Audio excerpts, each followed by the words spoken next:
านนางกิโซนเส้งยวงศ์สมาชิกสภาแห่งชาติเขตเลือกตั้งที่3แขวงล่วงน้ำถาได้ประกอบคำคิดคำเห็นหลายบรรหาต่อกองประชุมต่อบทรายงานของรัฐบาลในกองประชุมสมัยสามัญเทื่อที่9ของสภาแห่งชาติสุดที่9มิถุนายน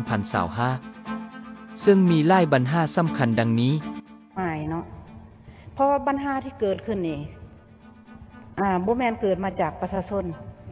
ข้าพเจ้าเกษรแสงยวงศ์สมาชิกสภาแห่งชาติประจำเขตเลือกตั้งที่3แขวงลงน้ำท่าขออนุญาตมีคำเห็นต่อกับการรายงานของรัฐบาลบนพื้นฐานก็เห็นดีเป็นเอกภาพต่อกับทาง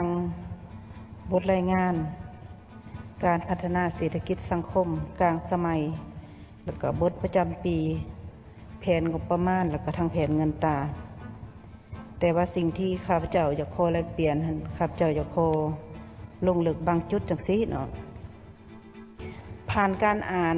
บ่ว่าจะแม่นอยู่แผนพัฒนาเศรษฐกิจสังคมหรือว่าแม่นบทสรุปกลางสมัยหั่นเป็นต้นแม่นเวียกงาน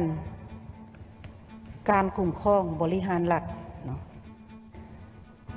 สำหรับการประกอบความเห็นของข้าพเจ้านี่ก็บนพื้นฐานก็เห็นดีต่อการประกอบนำการประกอบความเห็นของบรรดาท่านสมาชิกสภาแห่งชาติที่ได้ประกอบมาแล้วแต่สิ่งที่ข้าพเจ้าอยากลงลึกข้าพเจ้าอยากลงลึกเกี่ยวกับการคุ้มครองและการบริหารรัฐเป็นหยังจึงข้าพเจ้าอยากลงลึกปัญหานี้เพราะว่าเว้าเรื่องการคุ้มครองและการบริหารรัฐเว้าเรื่องคนคันคนในที่นี้ก็หมายถึงพนักงานรัฐกรก็คือเฮารับรู้นำกันว่ารัฐกร แม่นผู้ตัดสินผลใดผลเสียของการปฏิวัติถ้าเป็นจังซั่นเนาะก็คือเอิ้นว่าการจัดตั้งปฏิบัตินับแต่ประเทศชาติเฮาได้รับการปลดปล่อยถือว่าพรรคเฮาก็มีแนวทางที่ถูกต้องสอดคล้องแล้วก็กระเดะหันเอาแนวทางหันมาเป็นรัฐธรรมนูญเป็นระเบียบกฎหมายก็สอดคล้องถูกต้องแต่ว่าปัญหาที่มันเกิดขึ้นอยู่ในประเทศเฮาในปัจจุบันนี่เนาะบ่ว่าจะแม่นการอัตราเงินเฟ้อบ่เกิดมีเงินกีบอ่อนค่าเกิดมีการโซลาดบังหลวงเกิดมีการจัดเก็บรายรับบ่เข้าสู่งบประมาณบ่การจัดเก็บรายรับหัวไหลหรือว่าการลงทุนมีมูลค่าสูงคุณภาพต่ำบ่มีประสิทธิภาพบ่มีประสิทธิผลหรือว่าก่อให้เกิดมีผลเสียหายต่อประเทศชาติถือว่าประเทศชาติเฮาก็บ่ได้รับการพัฒนาเท่าที่ควรนอกจากนั้นก็เกิดมีหนี้สินคลุมเครือมาฮอดปัจจุบันที่ก็ถือว่าเฮาก็ยังบ่สามารถแก้ไขได้ขาดตัวทั้งหมดเหล่านั้นครับเจ้าคิดว่าล้วนมาจากคนเป็นต้นก็แม่นบรรดาเจ้าของบรรดากระทรวงล้วนแต่การบ่ปฏิบัติตามกฎหมายเนาะเพราะว่าปัญหาที่เกิดขึ้นนี่บ่แม่นเกิดมาจากประชาชนฉะนั้นเพื่อแก้ไขปัญหาดังกล่าวข้าพเจ้าคิดว่าอยู่ในเวียกงานคุ้มครองบริหารรัฐนี่นะอยากให้เล็งใส่การปรับปรุงหรือว่าการแก้ไขปัญหาคนนี่เป็นอันดับต้นเป็นการหันเข้าสู่การคุ้มครองรัฐด้วยกฎหมายอย่างแท้จริงถ้าว่าเราบ่แก้ไขกลไกตัวนี้ได้นะข้าพเจ้าคิดว่าเป็นไปได้ยากเพราะว่ามาเบิ่งการละเมิดกฎหมายนี่บ่แม่นประชาชนเป็นผู้ละเมิดแต่ว่าการที่เฮายกปัญหาขึ้นมาก็บ่ย้อนบริษัทจังซี่จังซั่นแต่ว่าข้าพเจ้าคิดว่าบริษัทมันก็บ่แม่นจะเป็นผู้ละเมิดเองก็ล้วนแต่แม่นเอิ้นว่าเจ้าของกระทรวงที่ว่าบรรดาโครงการต่างๆหั่น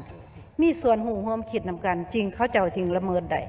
ถ้าว่ามีแต่บริษัทละเมิดเองเป็นไปบ่ได้ข้าพเจ้าคิดว่านอกจากจะหันการคุ้มครองรัฐเข้าสู่กฎหมายแล้วข้าพเจ้าเห็นดีสนับสนุนที่สุดต่อคำขวัญในการที่เฮานำใส่เข้า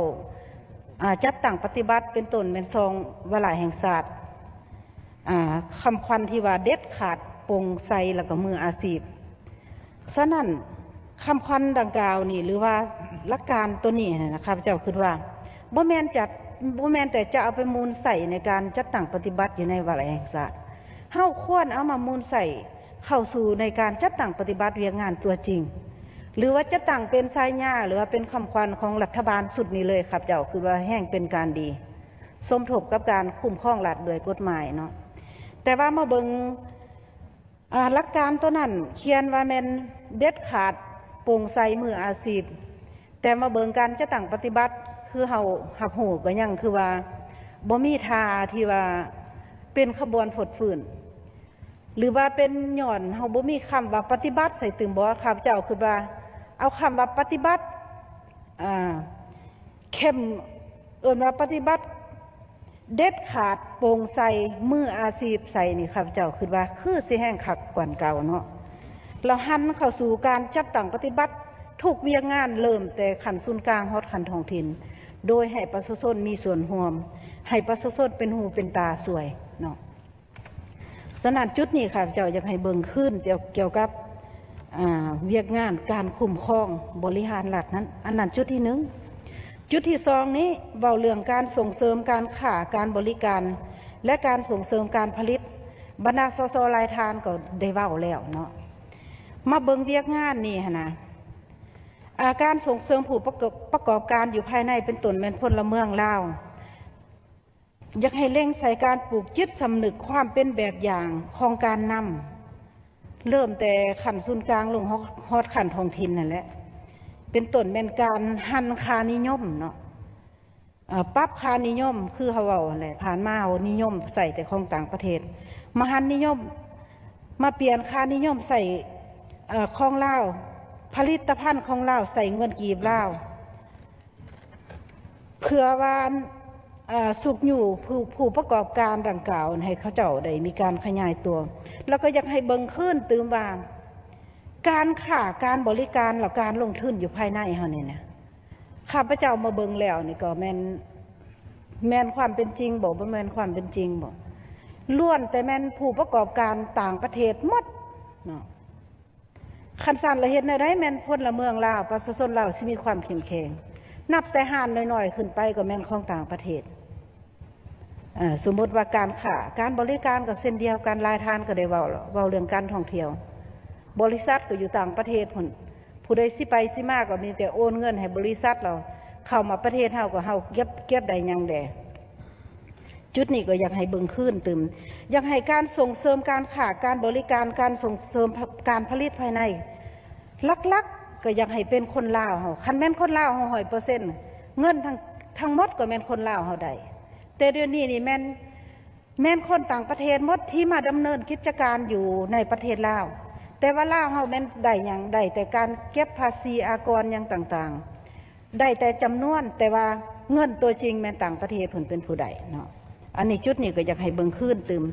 และจุดที่3นี่เว้าเรื่องการส่งเสริมการท่องเที่ยวหรือว่าที่ประเทศเฮาจะเป็นเจ้าภาพในการท่องเที่ยวในปีผ่านมานี้ก็มีหลายปัญหาบรรดาทานก็ได้เว้าแล้วแต่สิ่งสำคัญข้าพเจ้าอยากให้เบิ่งขึ้นตื่มเป็นต้นแม่นการปรับปรุงสภาพแวดล้อมเนาะเรื่องป่าใหม่เรื่องมลพิษหลายคนก็รับรู้แล้วแต่ปัญหาขี้เหงื่อนี่นะเนาะเฮาลองขี่รถเบิ่งแม่ตั้งแต่เหนือฮอดใต้ซองฝากทางนี่แม่นข่าวซะปัญหานี่แม่นทุกคนนี่เป็นเจ้าการแล้วก็ช่วยกันได้แต่ว่าสิ่งสำคัญแม่นเฮาควรมีการปลุกระดมหรือว่าให้ประชาชนมีส่วนร่วมในการว่าปกปักรักษาสิ่งแวดล้อมนับทางการต้อนรับขับสู้แขกหรือว่าการเป็นมิตรต่อแขกที่จะมาเยี่ยมยามประเทศเฮาหั่นเนาะส่วนว่าปัญหาอื่นก็ยังมีอยู่แต่ว่าข้าพเจ้าขอส่งเอกสารเองเสียเวลาข้าพเจ้าหมดขอขอบใจท่าน